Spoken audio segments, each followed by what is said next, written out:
Hello everyone, আমার নতুন ব্লগে তোমাদের অনেক ওয়েলকাম। তো আজকের দিনটা হচ্ছে শুক্রবার।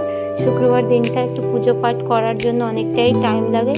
তো সকাল সকাল উঠে আমি আগে চলে আসলাম ঠাকুর ঘরে। তো ঠাকুর ঘরে এসে আমি আগে যত থালা বাসন ছিল সেগুলো আর কি ধোবো, আর দেখাচ্ছি যে এগুলোকে নোংরা হয়েছে কতদিন, মানে নিরমা দিয়ে পোছা টোছা দেওয়া হয় না আর কি। তো আমি এখন সুন্দরভাবে সাফ সুতরো করে নেব। আর দেখো গোপালের মালাগুলো আমি দেখাচ্ছিলাম, গোপালের কত সুন্দর ছোটো ছোটো মালা। তো গোপালের জামা কাপড়গুলো আমি দেখতে যেতাম সাফ আছে কি গন্ধা হয়ে গেছে, তো সেগুলো আর কি ধুয়ে দেবো। না, সবগুলো ধোয়াই আছে। তো দেখো আমি পুজোর থালা বাসনগুলো সব সুন্দরভাবে ধুয়ে রেখে দিয়েছি, তাকে জল ঝাড়লে আর কি মানে থালা বাসনগুলো ভালো শুকিয়ে গেলে ভালো হবে, না হলে জল থাকলে পুরো কালো কালো পড়ে যায় থালা বাসন। পিতাম্বর দিয়ে মাজলে আর কি এটা সবার সঙ্গেই হয়, তো যার জন্য আমি ভুট করেই রাখি। তো দেখো আমি স্নান টান করে চলেই আসলাম পুজো করার জন্য।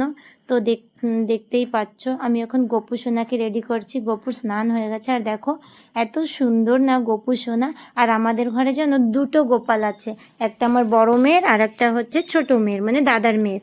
তো এই দুইজন না খুব লড়াই করে, আমার গপু এনে দাও, আমার গপু এনে দাও, এইভাবে না। তো দুজনে দুটোই গপু সোনাকে আনা হয়েছে বাড়িতে। তো দেখো সকাল বিকাল ওরাই বেশিরভাগ মানে গপুকে উঠানো আর রাতে শোয়ানোর পুজো পাঠটা আমরাই করে দিই। তো দেখতেই পাচ্ছ আমার ঘর বসানো হয়ে গেছে। আজকে তো শুক্রবার, শুক্রবারে ঘরটা আমরা পাল্টাই ঠাকুর সত্যানন্দর, তো আর সঙ্গে রাধাকৃষ্ণর।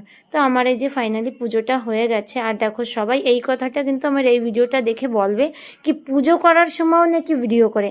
আচ্ছা একটা কথা বলো, এটা তো আমি মানে অনেক মানুষ অনেক ধরনের কমেন্ট করেছো, আগেও আমার ভিডিওতে আমি দেখেছি পুজোর ঘরের নিয়ে।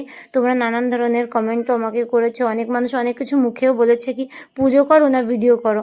আচ্ছা আমি পুজো করে যদি ভিডিও করি সেটা যদি গলত হয় সেটা আমাকে কমেন্টে তোমরা মানে জানাতেই পারো। হচ্ছে আমার ভিডিও যদি তোমাদের ভালো লাগে তো প্লিজ আমাকে লাইক কমেন্ট শেয়ার করে দিও অ্যান্ড সাবস্ক্রাইব করে দিও। ওকে বাই, জয় সত্যহরি।